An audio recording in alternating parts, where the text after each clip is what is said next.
Welcome. You're watching Scene TV, and I'm Maya McNulty, your host, Schenectady Cable Entertainment News and Events. And I'd like to share with you today, the Schenectady Chamber will be having its Good News Awards, scheduled for May 2nd at the Riverstone Manor in Scotia. Some of the honorees that we'd like to take note of are celebrating their Centennial Awards, and here they are. AAA Northway is celebrating 106 years. The Daily Gazette is celebrating 119 years. The Heritage Home for Women is celebrating 145 years. Schenectady Insurance Agency is celebrating 100 years. Briar Firs is celebrating 176 years. Edison Club is celebrating 109 years.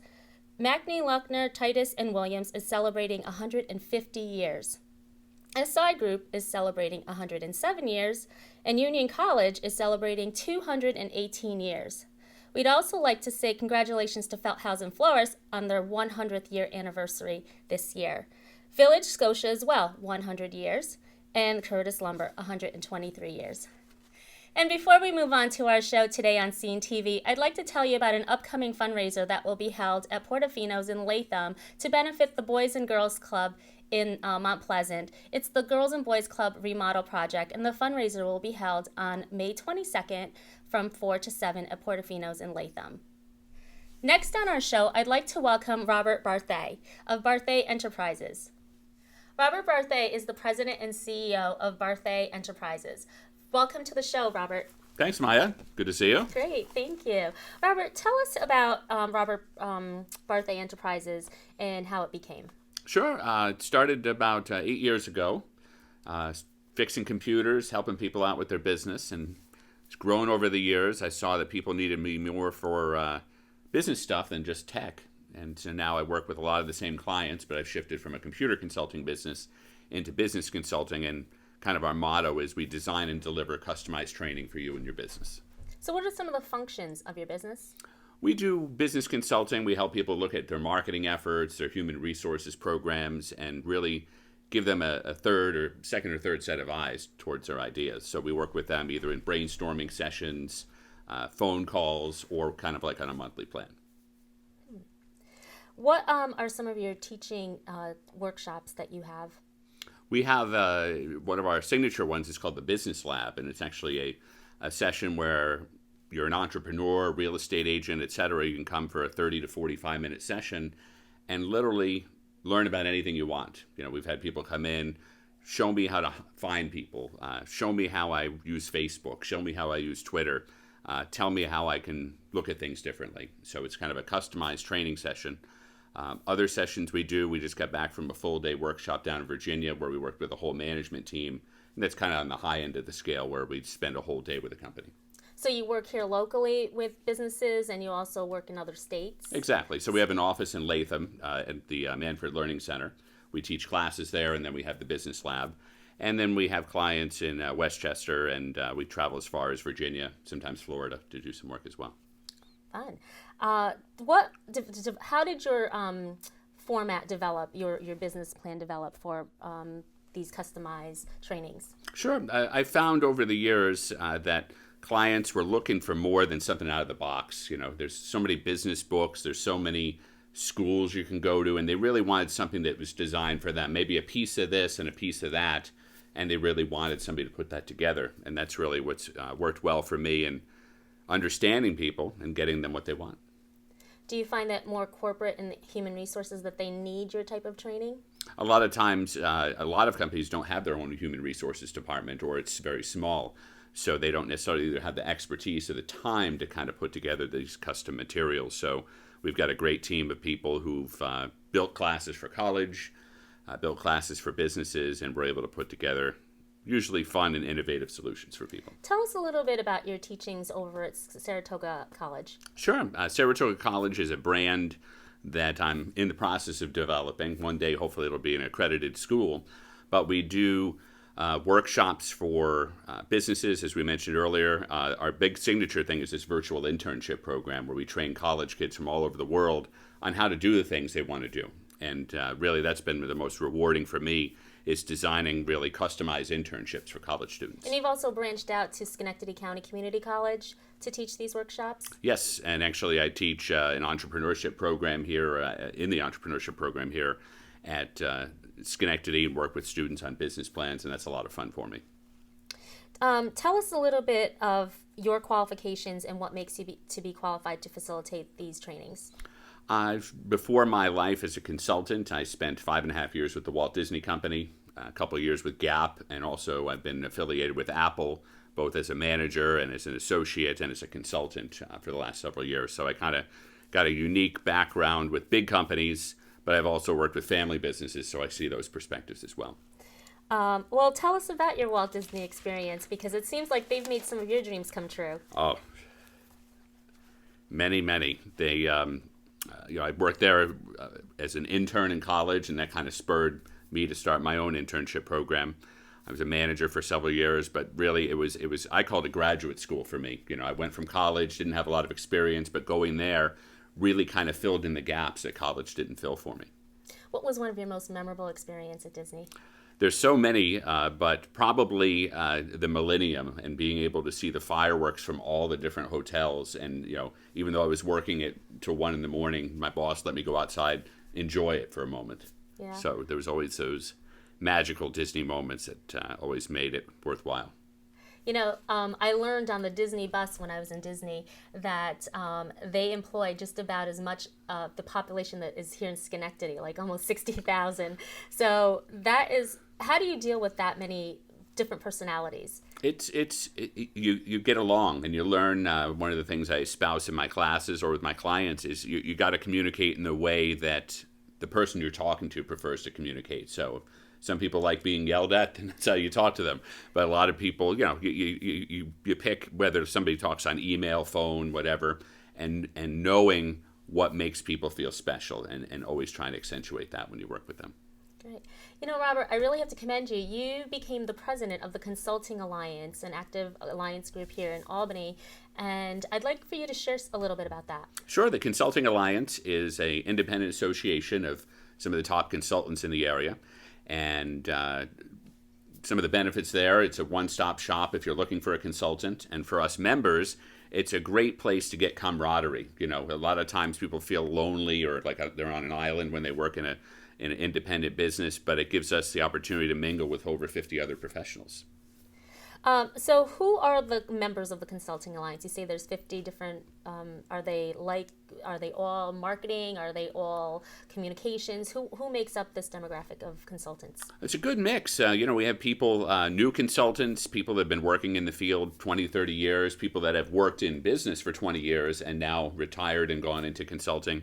And we got healthcare, marketing, business, human resources, education, photography, you name it. It's a good variety of people, and I find that dynamic where it's not exclusive to one per industry, but we all kind of collaborate, makes it a real unique networking group and professional group. What classifies you as a consultant? Having, in order to be a member of the Consulting Alliance, 51% of your income has to come from your consulting practice, so it can't necessarily be associated with selling a product. So a lot of the people we work with, even if they're just starting out with their consulting practice, if they have clients, they have a service they're offering, they do qualify to be part of the Consulting Alliance. Are these consultants active in the community? Are they community leaders? What role do they play? Yeah, a lot of them do a lot of not-for-profit work with state agencies.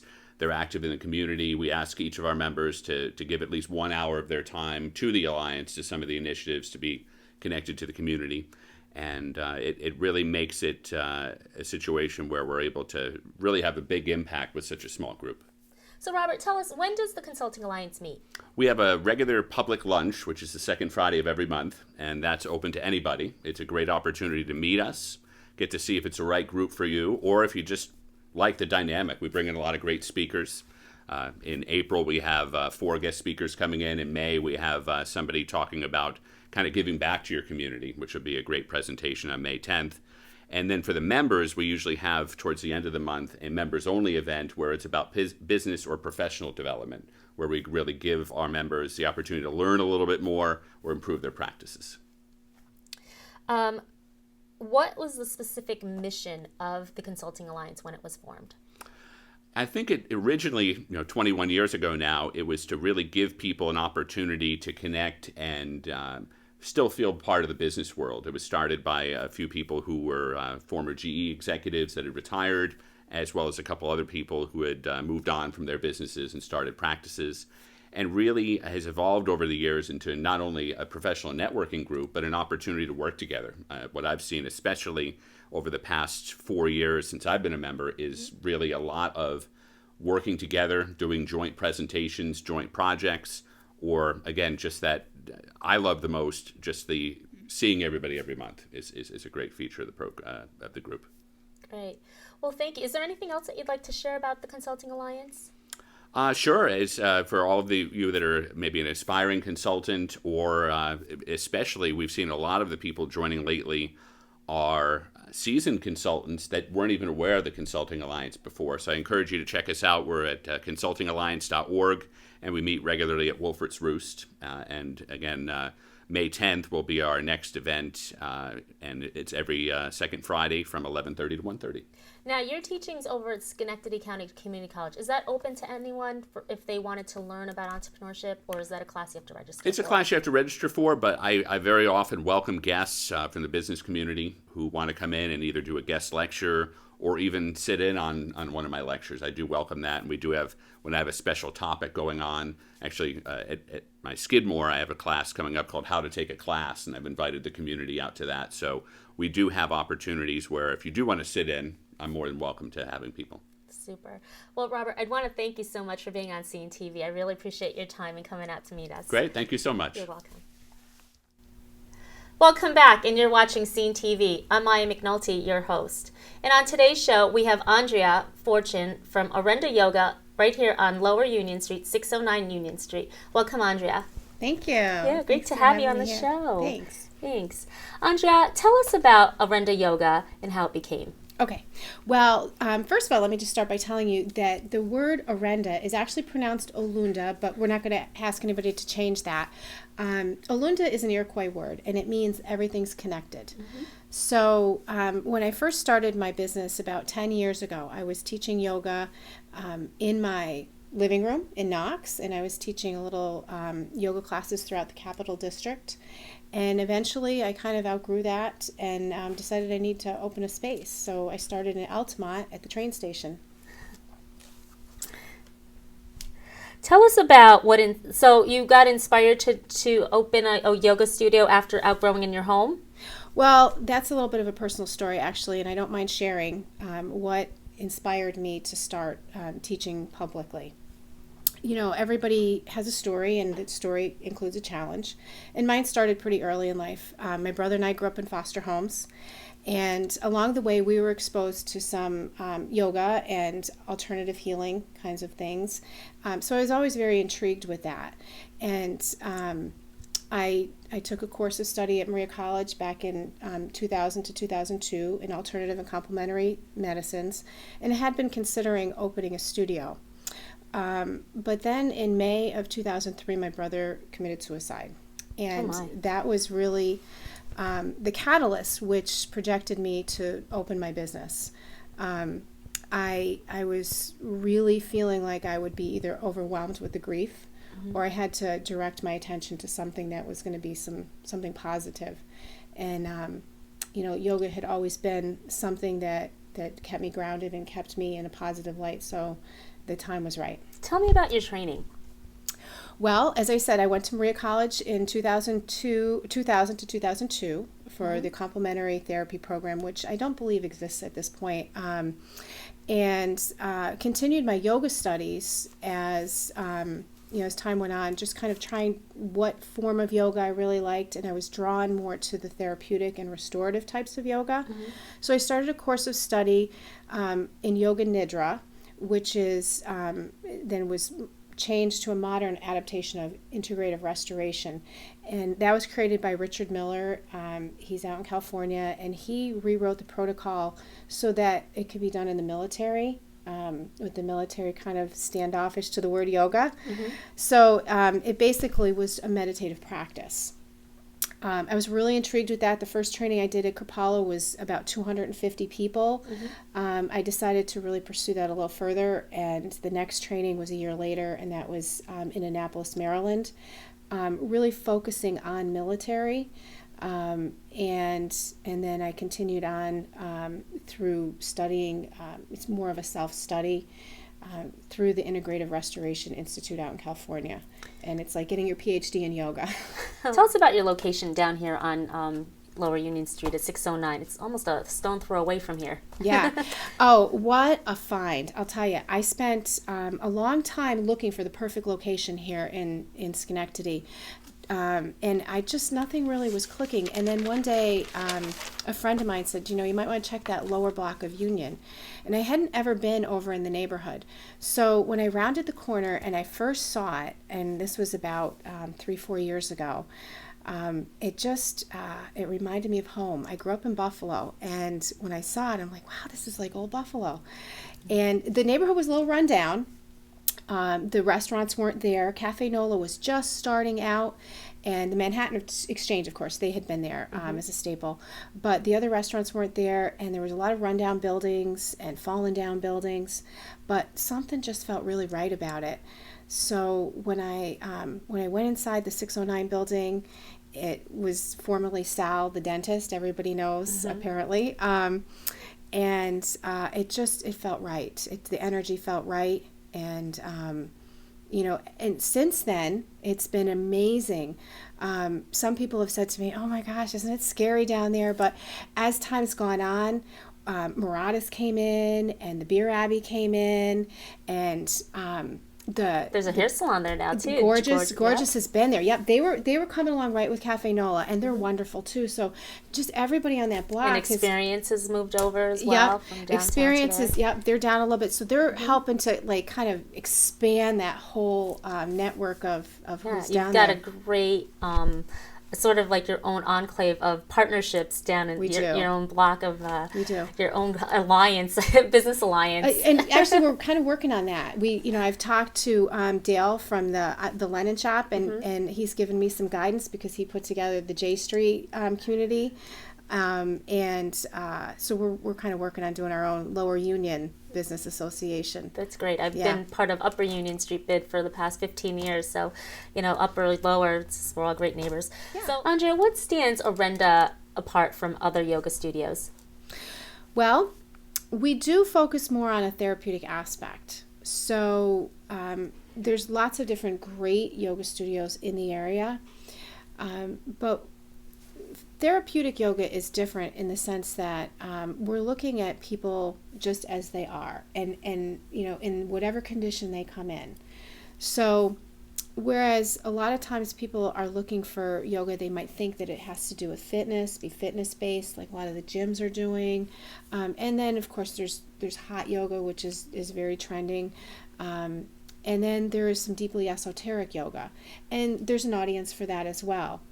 But the general public, we all seem to have some kind of challenge, whether we're sleep deprived or we have something more chronic like lupus or Lyme disease, or any host of things, depression. Our yoga services and classes and treatment offerings really address a lot of those kinds of things. Great. Andrea, have you ever had a client that you really felt an attachment to, that you really wanted to help above and beyond what your normal, or does everyone come in and they're treated the same? Yes and no. Yes. Pretty much, we build relationships with our clients and students. So, certainly there's a few students that have come in through the years that have really touched our hearts in different ways. Their stories are very compelling, and to see the way that their lives change and come out in a better way, and then report back to us that it's because of being in the studio and the yoga and the different teachers that have helped them. So there isn't any one in particular. I probably, will leave here today and think, oh, there's this one and this one and this one and this one. And yes, everybody that comes in is welcomed, and we really want to meet people, as I said, where they are. I will tell you, there is one person that really, really touched me quite some time ago. And this is moving forward towards one of the things we're going to talk about, my Soldiers Hope Incorporated, which is the not-for-profit that I started. When it was one of the military women that I worked with, and she had severe post-traumatic stress, non-responsive post-traumatic stress. And I worked with her over the course of time, and then she moved on to do her thing, and I never knew whatever happened to her. And 2 years later, a video surfaced on YouTube, and it was her, and she was a completely different person, and she was talking about the benefits of yoga and meditation and how it had helped her. What a and testament to you. Oh, I was crying. I'm like, oh my gosh, I can't believe it's her. And so that was such a happy surprise and validation that this, what we're doing is really valuable. Yeah, I do want to talk about the Soldier's Hope, but I also want to talk about your wellness package that you have going on right now, your spring wellness package. So tell us a little bit about that. Okay. The spring wellness package is an opportunity for people to make a small commitment in their life, 3 months time. And in the 3 months time, you get 10 yoga classes or belly dance or Zumba. We call them flex classes because you can come to any class you want, mix and match at either studio, so you can try out lots of different things. You get a wellness consultation with one of our wellness providers, and our wellness providers are health coach, life coach, spiritual intuitive. You get discounts on Reiki and massage. You're welcome to come to wellness workshops that are put on by our professionals. So all of this is included in the package, and the package is $99. So, and even some health insurance companies will cover the cost of that. Good. That's great. So balance is the key here, right? So you've got your wellness, your yoga, your therapeutic. Let's talk about Soldier's Hope. Tell us about how Soldier's Hope became. Okay. This is my absolute passion. I'm so glad that you're asking me about this, because really this is the whole reason why I am here in Schenectady and how that came about. As I said, I started out in Altamont and outgrew that space, moved into the Guilderland Center space where we still have our little yoga studio there. And during that course of time, I had been picking up some other consulting jobs and things along the way, working for MVP Healthcare as a wellness consultant, which I still do. And then I was asked to work at New Choices Recovery in the Bridge Center, teaching yoga and meditation to a group of men in long-term recovery, addiction recovery. So taking on that piece was wonderful, and after working with them for about a year, I had an invitation to work at Walter Reed as an intern in a specialized program for military personnel with non-responsive post-traumatic stress. So of course I took on the challenge because it was just such an honor to be included in that. And over the course of working there, I learned some very valuable things, and the thing that I learned was that yoga and meditation for non-responsive post-traumatic stress was the single most effective treatment that was being offered at the time, and very low cost.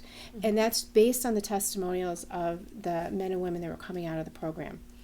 So when I came back to the area, I just knew that we really needed to make this more widely available, and I started knocking on doors, asking different people, how can we do this? Can I do this program? And you know what? Along the way, everybody said, that is such a great idea. Good luck. But nobody had the ability to make a decision. So I thought, you know what? I'm gonna do this on my own then. So I had this very wonderful, talented attorney, Matt Powers, down in Albany from Powers and Powers Associates. And so I ran it by him, and I said, what do you think? Can you help me put together a not-for-profit? And he jumped. He said, we're going to do this. He comes from a strong military background in his family, and he helped me to put together the legal aspect of it. So right now we're a not-for-profit, and at this point offering yoga and meditation to our military or veterans, active duty or veterans who would like to come to class at no cost. We have some other expanded programs that we're working on, long-term recovery coach training and connecting people up with different services. I work very closely with Vet Help and the Chamber, the SMAC, Schenectady Military Affairs Council, and some other different organizations in the area that have to do with military Are you affairs. looking for some volunteers to help you with Soldiers Hope? Oh, absolutely. Always looking for volunteers. Yeah. And is it soldiershope.org? Is that how they find information? It's soldiers-hope.org. Okay. Yes. So we'll definitely put that up on the screen so that you get the right information. So tell us, how are you going to finance this program? Soldiers Hope? Yes. Well, we're working on some grants. That's primarily, and we're looking for independent sponsors. People can sponsor a military person to come to yoga class. $15 will sponsor one soldier, one class, and anything you can do to help is wonderful. Anything else specific that you'd like to share about Soldiers Hope that's you're definitely passionate about it? It's something that I can see making an impact on everyone's life, not just the soldiers, but the volunteers and your whole wellness center. Is there anything else that you want to share about Soldiers Hope? As I said, it's my passion. I feel very blessed that I have been able to blend yoga and meditation with something that I'm very passionate about, our military. It really seems like they're just at different ends of the spectrum, the earthy, crunchy world and a very conservative military aspect of things. But really, that's what Orinda is all about, Orinda. It's everything is connected. It in the end, it all comes together. We sometimes some of the folks come into class. I had one veteran that came in. He's a big bad biker guy, and he says, "All right, my wife just made me come to this." He says, "I'm just going to observe," and I said, "Okay." The class that I teach primarily with veterans, we ask them to do it with their eyes closed. Everybody has their eyes closed, so I said, "Well, you can just observe with your eyes closed," and within minutes he was participating in the class. He didn't even realize that he was doing it, and in the end, he was like, "Wow, that's amazing! I loved it." Because I haven't actually felt in so long, and and he comes on a regular basis now, and he brings his buddies. Oh, good. And so what you see in the yoga studio and what you think you might see, skinny little women doing yoga, and sweating, as opposed to these, big bad biker guys. It's like everybody. We're all there. We're all in this together, and it definitely is a wonderful way to find healing and balance, and just even if it's just for that 90 minutes of time, it's respite. There's certainly a lot of challenges that we have to do, and if this is just one little piece that we can give back, I'm Do you happy. think this is your calling? This is what you were sent to do? I don't know, but for right now, it's what I love doing. Yeah. It's definitely. Well, great. Thank you so much for being on the show. I really learned a lot today, and I think our viewers did as well. So thank you for watching Scene TV, and thank you for being a guest on our show. Thank you. Thank you You're so welcome. much.